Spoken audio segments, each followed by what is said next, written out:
Hey everybody, my name is Brad, and today I wanted to make a quick video on a few of the trades I've taken over the last essentially 2 weeks. Taken a few trades. I've had some questions about the ones I've shared on my Instagram, so I figured go into a little bit of detail on what I did.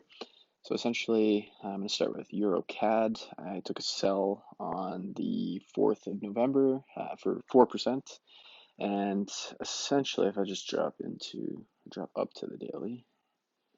Basically, the way I was viewing this, as we have this move down, I've been kind of just consolidating up in this area.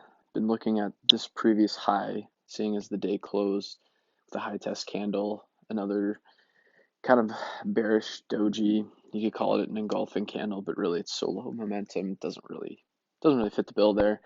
So you see price impulse down and then just start to consolidate. So where the action really came in is on the hourly chart. I was essentially looking at what the heck is going on. Okay, sorry about that. So what I was looking at was this low in particular because this impulsively moved. It's kind of come off, and then basically just tracking this high and this low. I seen that we broke the low quite impulsively, and we started to form a very tight flag. So basically, created a low here. There's the high. The high was confirmed with this candle that went down. We spiked the high. Wasn't overly convinced. One more move up, followed by a retrace candle. When I seen that retrace candle, that's ultimately what I entered on. I entered with a 15 pip stop, and as you see, price slowly started to go down. We impulsed, which broke the low here, which allowed me to move to break even. And then I was kind of tracking how do we break this low. We broke it impulsively, so what I first did then was I moved my stop loss just above the high of this candle here to lock in about 2%. And then what happened was I seen that price started to retrace up. It then came down to retest the low, but then impulsed back up. So what I decided to do is basically lock in profits in and around this point. It was actually once this bearish candle came in, I was like, you know what, I'm going to lock in profit because it's really starting to slow down. This confirmed it for me, this big wick right at the bottom, which shows me that price is essentially having trouble closing kind of in this area, which means there are some orders kind of coming in at that spot. So you know what, I want to grab as many pips as I can and move on to the next trade. So that's ultimately what ended up happening. You see price ran up and they continued to just kind of consolidate at this point. Not much has really happened since, but overall, good trade, 4%, really quick. So it's always nice to be able to bag about 4% in really just under 18 hours. Yeah, so we'll move on. And the next trade that I want to talk about is a CAD JPY I took on the 5th of November. This ultimately resulted in a 1% loss for a couple reasons, but let me talk about the trade first. So essentially the way I was viewing this is we had this impulsive move to the upside, and if I just get rid of this, essentially what I was looking at was this bit of price action right here. Basically looking at a flag, an expanding pattern, depending how you want to look at it. But essentially what I was looking at was we had this move down. So I was tracking this low. See price came up, went back down, went up, then we impulsively moved to the downside, and then we've retraced. So for me, I took entry there. Went up a little bit into profit, pretty much struggled to break the high and then broke down, tagging me out ultimately. Something that I noted when I was doing my trade review, and something that I like to kind of consider when I'm doing these that I just overlooked was this high here was slightly broken, as well as really the initial high of what we'd call the flag was invalidated. So this flag was invalidated right off the bat. So ultimately that's kind of one of the filters that I just missed doing the trade. But then also if I just drop into, or if I navigate up to the daily here, we just kind of look at, how's price been trending. We've been in this overall ascending channel. You can see price slowing down.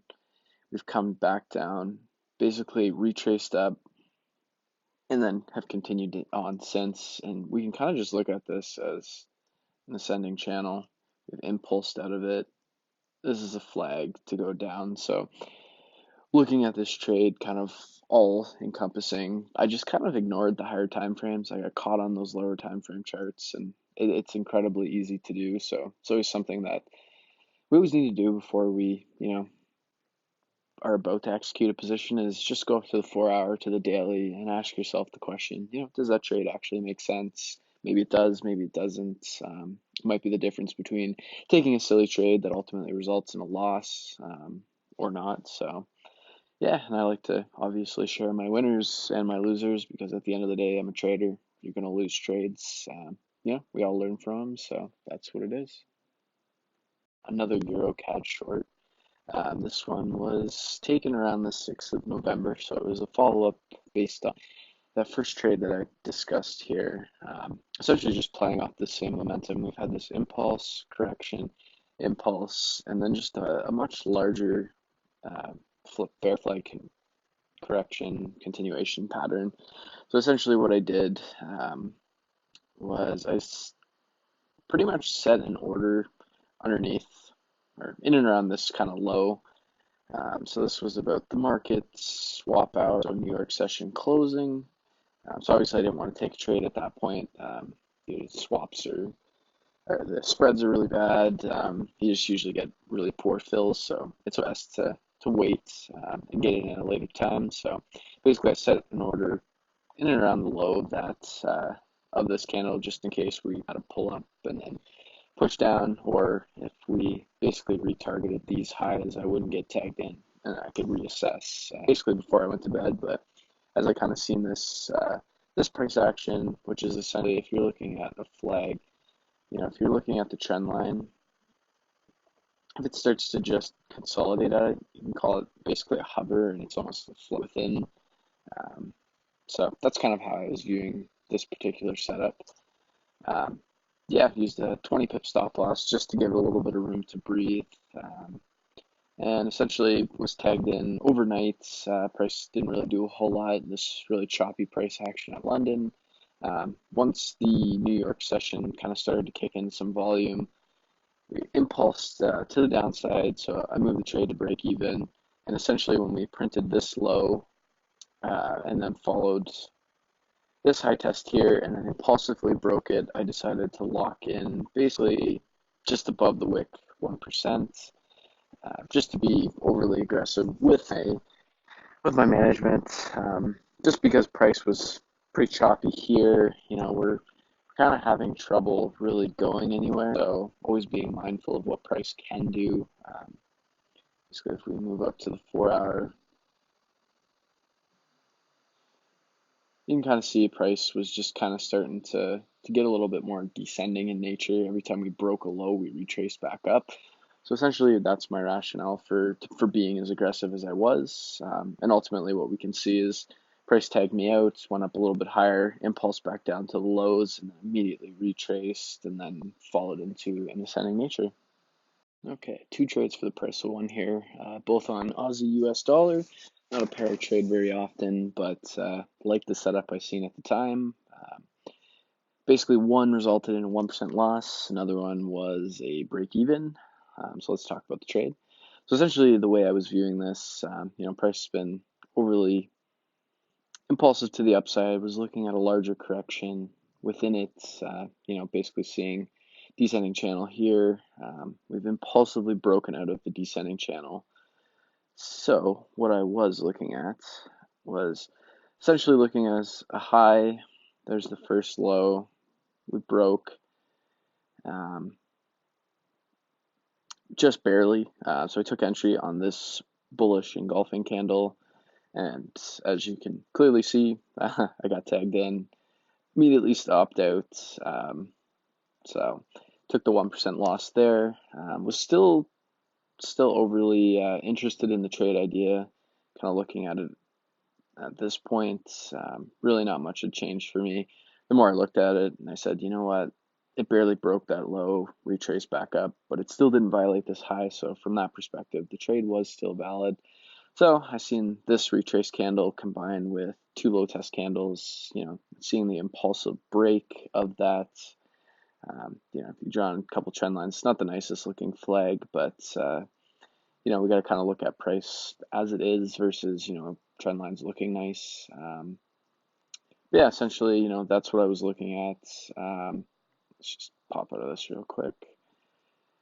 And, from what you see here, we immediately impulsed up, but then I started to take note of this rejection wick followed by this one, as well as this one. So as this candle was kind of forming and starting to reject and just broke the low of this candle, I decided, I already took the 1% loss. It's having trouble breaking this high, which gives me the idea that we're at least going to retest these lows before we do anything. So I moved it to break even just to secure or protect my capital more or less on that. So that was basically that trade. You look at the higher time frame, you can ignore that. That's back testing. But from this perspective, I was basically looking at impulse, correction, and then looking for another impulse to the upside. Didn't quite get that. But yeah, that was the trade on Aussie US dollar. To go over was a long on pound US dollar. I decided to start this one on the daily just because if you follow the rationale, a little bit easier, I think. So basically, looking at this, we have this descending channel. We've impulsively broken, corrected, and then seen another impulse to the upside. And from this daily perspective, we're seeing a bull flag in the making, or what looks to be a bull flag. So if we drop down to the 4-hour, we can just basically see it a little bit cleaner. Massive impulsive move to the upside, and then basically just a bull flag with a couple components. You have this smaller bull flag descending channel, ascending. Basically, this is the part of the price action that I want to talk about. We have this larger descending channel, and we've impulsively broken to the upside. So basically what I was looking at was this bull flag. We have, probably looks a little bit better on the 1-hour, so we'll just drop down to that. So what you can see here, like I have annotated impulse, correction, all of this is just really corrective. We have this impulse, correction, impulse to create that first kind of leg of the trend line. It looks a little messy for sure looking at past price action now, but at the time when you're looking at something close to this, so if I just go back, it's a little bit cleaner, but essentially what I was looking at was this was super corrective to the upsides. Just we break a high, we retrace, we break a high, we retrace. Then we just start kind of consolidating, impulse down, retrace right back up, retrace right back down. So I was just kind of waiting essentially at that point. I was keeping an eye on this area for two reasons, really. One, it would be the override for a third touch of this flag. Since this flag was super steep, I knew that, that third touch way down here would probably invalidate the pattern. So my main reasoning was, this wick here, this large rejection here, it just told me that there was a lot of orders that could be in and around this area, and then obviously coupling this impulsive move to the upside, the 4-hour, the daily, just seeing the overall bullish strength kind of playing off that daily bull flag structure. It seemed like an overall good trade setup from that perspective. So just kind of waiting. I see this nice tap into the level, so now it strikes my interest. Just seeing, okay, what does price start to do next? So we retrace back up, which was great.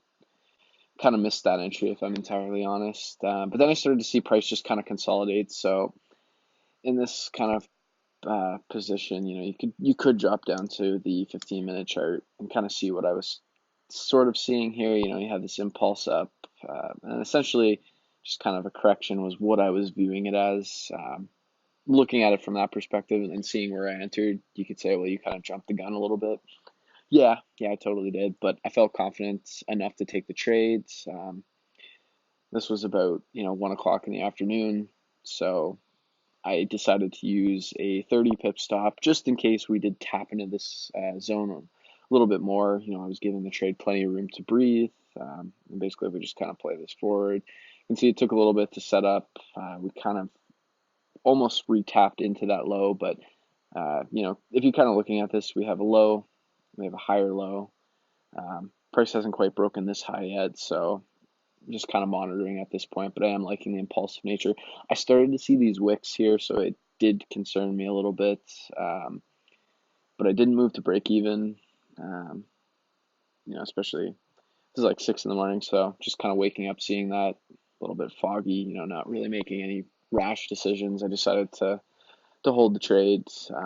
Then we started to get these big impulsive moves to the upside. So this is when I, of course, moved to break even. I like to take as much risk off the table as I can, and kind of keep moving forwards. And the funny thing about this position actually was I use TradingView to execute my positions, and I must have clicked the take profit button, which added 75 pips.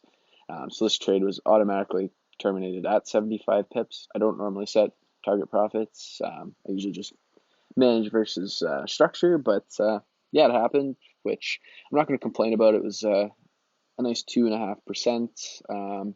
That basically tagged me out right there. And then being it was Friday at the time, you know, price just kind of started to consolidate. If you are looking at this price action, you know, you could say that there was a potential scale in here. You know, you have another bull flag. You got impulse, correction, impulse. But yeah, overall, this was a great trade. I would still be in it in theory if I hadn't have accidentally hit target profit and really just not worried about it. But you know, it was kind of nice to lock in 2.5% before the market closed for the weekend. So I have no risk on the table for any potential gaps that might happen at the market open on Sunday.